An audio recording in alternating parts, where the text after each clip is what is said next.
Khamisan, yang kelima, lidda'iyati fi da'watin nas maslakan syar'iyyan dallat 'alaihi an-nusus maslakut ta'lifi wat targhib wa maslakul hajri wat tarhib. Pada seorang pendakwah itu pada berdakwah kepada manusia, dia ada dua jalan, dua cara yang disyariatkan, yang mana telah menunjuk ke atas keduanya nas-nas agama, yang ini telah dibuktikan daripada nas-nas agama kedua-dua ni. Satu, dia kata maslakut ta'lif wa targhib. Satu dia at-ta'lif wa targhib. Maknanya kita nak dekatkan manusia dan menarik minat manusia, mendorong manusia kepada tu. Ta'lif dan targhib. Satu lagi maslakul hajr wa tarhib. Satu lagi kita pulau dia, kita tinggalkan dia dan takut-takutkan dia. Ta'lif ni kita dekatkan dia, targhib dan berikan perkara-perkara yang mendorong dia agar beramal dengan apa yang kita sampaikan. Al-hajar ni, pulau mampu pergi dekat hang pulau dia, dan kemudian kita tarhib, takut-takutkan dia. Okey, dua benda ni, dua-dua ni ada dalam syariat, ada dalam agama. Jangan kata satu saja, dua-dua ada dalam agama. Sebab tu dia kena tengok timing dia bila, kepada siapa yang kita buat. Kalau orang yang kita buat tu tak ada kesan kat atas dia, tak ada manfaat untuk dia, kita tak boleh buat. Tak semua ahli bid'ah kita kena tangani dengan cara yang seperti itu. Tak semua. So kita kena teliti betul-betul. Kemudian dia kata, wa yukhti man yu'ammim ahadal maslakain ma'a kulli ahad. Merupakan satu kesalahan orang yang mengumumkan, yakni melakukan secara umum salah satu daripada kedua jalan ini terhadap semua orang. Maknanya dia, contoh, dia ambil satu, contoh dia kata dia nak buat pendirian dia, cara dia dakwah, dia pakai ta'lif dengan targhib saja. Ta'lif ni apa? Nak dekatkan orang dan nak bagi kepada orang cerita-cerita yang mendorong dia kepada apa yang kita sampaikan. Dia nak pakai yang ni dah untuk semua. Semua orang guna hak ni. Ada sebagian kelompok dia buat lagu tu. Tak boleh. Dia tak boleh umumkan semua. Demikian juga ada yang nak pakai al-hajar wa tarhib. Nak pulau semua orang. Salah pulau semua. Habis, tak boleh. Tak boleh umumkan. Okey? Bal yasluku ma'a kulli mukhalif ma huwa arja fi qabulihi lil haqq wa ruju'ihi lis sawab. Bahkan dia memilih jalan, dia kata bagi semua yang menyelisihi dia kata, dia tak kira dia gunakan salah satu, kawan ni guna kaedah ni, kawan dia guna kaedah ni, bagi dia ini saja kaedah yang boleh menarik orang kepada kebenaran, al-haq. Ini merupakan satu kesalahan. Salah, tak boleh. Sebaliknya dia kata apa? Dia kata kita kena teliti orang yang berbeza dan menyelisihi kita ni. Kena teliti apa? Teliti tengok mana kaedah yang sesuai untuk kita nak tarik dia dan nak dekatkan dia dengan kebenaran. Sebab tu dia kata seterusnya, fa in kana ta'lif wal anfa', sekiranya kaedah pertama itu ta'lif, dekatkan dia, dan juga bagi kata-kata pendorong ada Quran ke hadis ke yang boleh mendekatkan dia dengan dakwah kita. Kalau ta'lif itu lebih bermanfaat, anfa'alil mukhalif wal arja fi islahi, dan lebih sesuai untuk memperbaikikan dia, fahuwal masyru' fi haqqihi, maka itulah yang disyariatkan untuk dia. Tetapi dia kata wa in kana al hajar, sekiranya hajar, pemulauan itu, huwal anfa', dia lebih bermanfaat, fahuwal masyru' fi haqqihi, maka dia lebih sesuai, disyariatkan. Maknanya kita menunaikan hak orang yang menyelisihi kita. Orang yang menyelisihi kita ada hak dia, kita pun ada hak kita. Tapi jangan kita anggap kata dia kena faham hak kita. Tak apa, yang tu tak ke tepi. Soal dia faham ataupun tidak hak kita, itu dengan Allah Subhanahu Wa Taala. Biar pergi kat dia. Tapi yang penting kita tunaikan hak dia dulu. Tuan-tuan, Nabi tu dakwah tu, Nabi fikir ke orang ni tunaikan tak hak Nabi? Nabi duk dakwah Abu Jahal, Nabi duk dakwah ke Abu Lahab tu, adakah dia tunaikan hak Nabi? Tak. Dalam keadaan mereka tak tunaikan hak Nabi, tapi Nabi tunaikan tak hak mereka? Nabi tunaikan hak mereka. Menunjukkan Kita tak payah fikir mereka ni nak kata apa kat kita, mereka tak mau tunaikan hak kita. Tak payah fikir. Kita tunaikan hak mereka. Baru senang berdakwah. Kalau dia fikir, aku dah pergi cakap dia tak layan aku pun, aku balas aku. Aku bagi salam pun dia tak ni, malas aku. Tu tak boleh kerja dakwah, tak boleh dakwah. Tak payah jadi dapat dakwah. So benda ni kena diteruskan. Tuan-tuan dan puan sekalian. Sebab tu dia kata golongan-golongan yang kita pulau dia, maknanya kita nak kena teliti yang mana lebih bermanfaat dan sesuai untuk dia. Itu yang paling penting yang perlu kita faham. Kalau tak tuan-tuan, ancok habis. Kau ni pakai pulau, kau ni pakai hak yang bawa baik saja, lembut saja, habis orang tinggal habis. Tak boleh. So dia kena imbangi antara kedua tersebut, bergantung kepada kesesuaian dan juga keperluan. Tanpa kita memikirkan, yang penting kita tunaikan hak dia. Hak dia apa? Dia ni hak dia sesuai untuk pulau, maka pulau dia.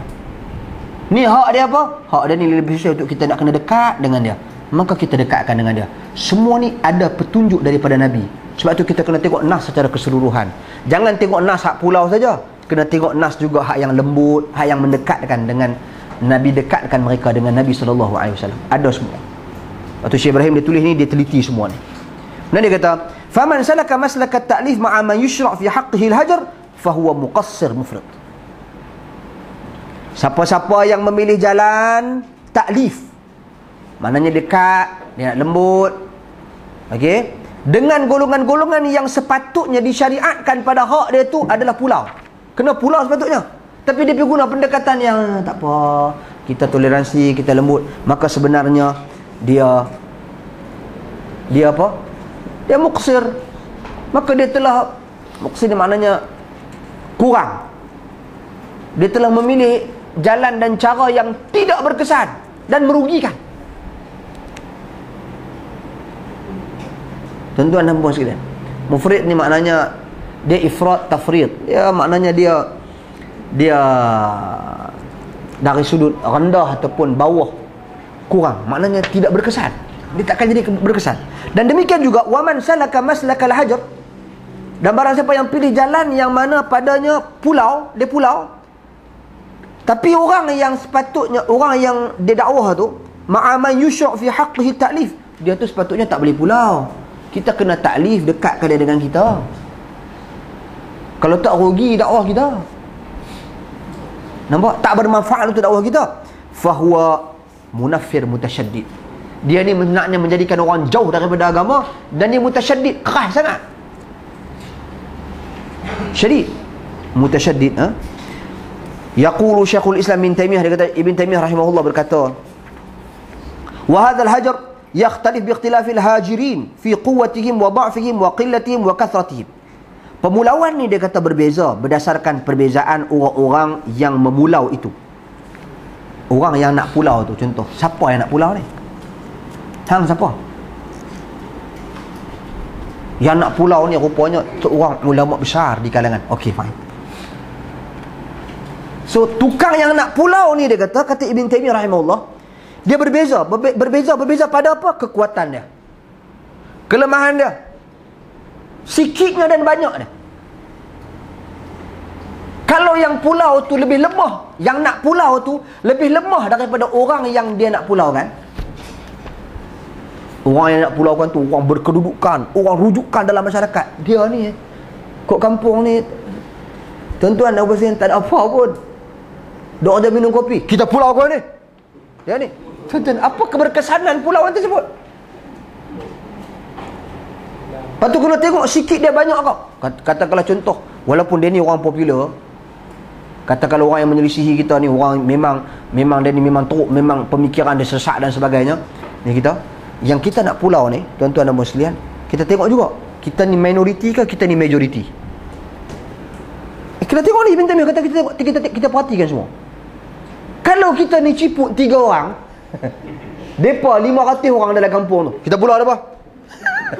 Aku apa je nak hidup lagu mana? Tak boleh. Kita kena tengok, oi depa ni lagi ramai. So kita kena cari orang yang ada kedudukan, kita kena tengok lagi jumlah kita dan sebagainya. So kita kena perhati benda tu semua. Kemudian dia kata lagi, fa innal maqsud bihi, tujuan pulau tu kita kena clear tau. Tujuan pulau tu bukan kita nak benci dia. Salah tu. Bukan kita nak tinggalkan dia, mampu hidup kat dia, tak. Tujuan pulau dia satu, zajrul mahjur wa ta'dibu. Kita nak takutkan dia. Dan juga kita nak mengajar adab, nak bagi dia jadi beradab sikit. Tu tujuan dia. Bukan agar dia tinggalkan kita, tinggalkan agama, tak, tu salah pulau yang macam tu. Contoh, walaupun orang tu ahli bid'ah, tegar ke apa semua, kita pulau dia dalam agama ni bukan tujuan untuk mampu pergi kat dia. Tak. Tujuan kita adalah untuk nak zajar dia, nak bagi dia takut sikit, nak bagi dia rasa bimbang, dan kemudian nak takdik dia, nak didik dia balik. Hang yang hang buat selama ni tu salah, sebab tu kami bersikap macam ni dekat hang. Hang perbetul balik, okey semua balik.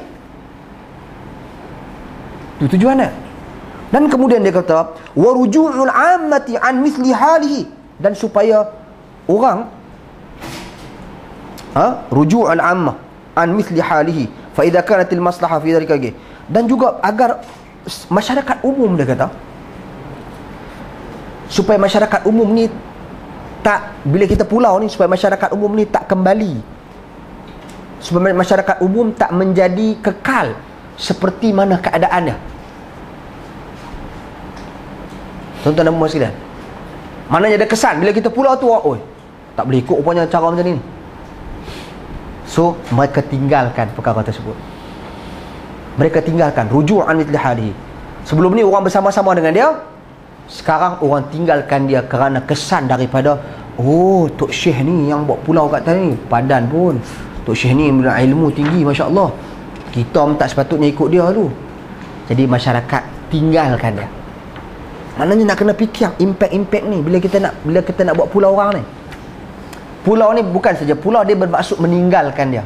Tak duduk dalam majlis dia, tak pi jumpa dia, tapi ada tujuan dan matlamat. Bukan memutuskan silaturahim yang dibenci syariat, tak. Ini tujuan dia, kita nak bagi dia beradab, bagi dia memperbetulkan kesilapan dan kesalahan dia. Okey. Dan kemudian dia kata lagi di sini, fa idza kanatil maslahatu fi dhalika rajihatan bihaitsu yufdi hajruhu ila dha'fi syarr wa khufyatihi kana masyru'an. Dia kata bila maslahah, dilihat maslahah yang rajihah, ada keperluan yang benar, dia kata, yang mana kesan daripada pemulauan itu menjadikan keburukan itu kurang, dan juga menjadi makin sikit keburukan, maka pada ketika itu pemulauan itu, sikap meninggalkan dia itu menjadi satu perkara yang disyariatkan. Wa in kana lal mahjur wala ghairuhu yartada'a bidzalik. Dia kata, akan tetapi dia kata sekiranya tidak ada kesan pun pada orang yang dipulaukan itu, dan tidak ada kesan pun pada orang lain. Bila kita pulau tak ada kesan pun, maka buka muka surat 20, bal yazidu syarr, bahkan bertambah keburukan. Wal hajir dhaif, dan orang yang nak memulau itu, tukang nak pulau itu pun dia lemah. Bihaitsu yakunu mafsadatu dhalik rajihatan ala maslahatihi lam yushra' al-hajar. Yang mana keburukan itu lebih besar daripada kebaikan, maka tak disyariatkan untuk melakukan pemulauan dan sikap meninggalkan. Contoh saya ambil, orang-orang Islam yang tinggal di negara-negara bukan Islam, yang mana mereka itu minoriti, nak buat apa? Nak pulau sistem tu, nak pulau negara, tak mau bertugas orang bukan Islam semua. Hang tak mau keluar negara ni, ada orang. So dia nak kena ada kaedah dalam dia nak berurusan. Tuan-tuan dan puan-puan sekalian, so kena berhati. Bal yakunu ta'lif li ba'dhin nas anfa'a min al-hajar. Bahkan dia kata sebahagian daripada kalangan manusia, at-ta'lif itu bersikap lembut ke atas yang lain lebih bermanfaat daripada pulau. Dan dia kata wal hajar li ba'dhin nas anfa'a min at-ta'lif, dan juga sebahagian sikap pemulauan itu sesuai untuk sebahagian manusia daripada sikap ta'lif, mendekatkan manusia dengannya. Walihadza kana an-nabi sallallahu alaihi wasallam yata'allaf aqwaman wa yahjuru akharin. Demikian Nabi sallallahu alaihi wasallam dalam keadaan tertentu, untuk orang tertentu, Nabi bersikap taklif, lunak dengan mereka, tarik mereka ke dekat. Dan sebagian yang lain, ada Nabi sallallahu alaihi wasallam pulau mereka. Kemudian dia kata, wa hadha kama anna al-mashru' fil adwi al-qital taratan wal mudahanah taratan wa akhdhul jizyah taratan wal muhadanah taratan wa akhdhul jizyah taratan. Dia kata di sini, demikian juga dia kata di masyru', disyariatkan pada musuh ini. Dalam keadaan tertentu kita apa? Kita perangi mereka. Musuh Islam, berperang dengan mereka. Dalam keadaan tertentu, tuan-tuan dan puan-puan sekalian, kita bertoleransi, bertolak ansur dengan mereka. Dalam keadaan tertentu, kita mengambil jizyah daripada mereka. Dalam dan wa kullu dhalika bihasbil ahwal wal masalih. Semua benda ni dia kata ikut kesesuaian, berbalik kepada keadaan dan ada kemaslahatan, maknanya ada keperluan. Wa jawabu al-a'immah ka Ahmad wa ghairihi fi hadzal bab mabniyun ala hadzal asl. Dan dia kata jawapan daripada imam-imam seperti Imam Ahmad bin Hanbal dan juga selainnya dalam isu ini berasaskan perkara pokok seperti yang disebutkan tadi dia. Maknanya apa, tuan-tuan dan puan sekalian? Dia kata Imam Ahmad ditanya dalam soalan-soalan yang seperti ini, maka pendirian Imam Ahmad ni sebenarnya terbina atas asas ini. Maknanya dari sudut dakwah ni dia ada jalan yang kita pilih, jalan taklif, mendekatkan manusia, dan dia ada jalan hajar, tinggalkan dan pulaukan, dan digunakan berasaskan kesesuaian. Dia bagi contoh, Ibn Taimiyah bagi contoh dalam perenggan terakhir ini, dia bagi contoh seperti mana perang. Ada masa kita musuh berurusan dengan musuh, ada masa musuh ni sesuai perang, ada masa sesuai damai, toleransi dengan mereka. Ada masa damai, tak payah damai, baik kita jaga hubungan dengan kita mengambil jizyah saja. Jizyah ni maknanya ambil ufti, ambil cukai, ufti. Okey? Dan dia kata bergantung kepada keperluan. Tak semua musuh kita perang, tak semua musuh kita bunuh. Okey. Dan dia kata wa yaqulu rahimahullah, ulasan Syekh Ibrahim Ibn Amir Ar-Ruhaili atas statement Ibn Taimiyah. Dia kata, berkata rahimahullah, dia berkata Ibn Taimiyah mubayyinan, dia menjelaskan khata' ta'mimil hajr atau ta'lif duna mura'atil asli sabiq. Dan kemudian dia kata, Ibn Taimiyah dia kata menjelaskan tentang kesalahan mengumumkan perbuatan hajar.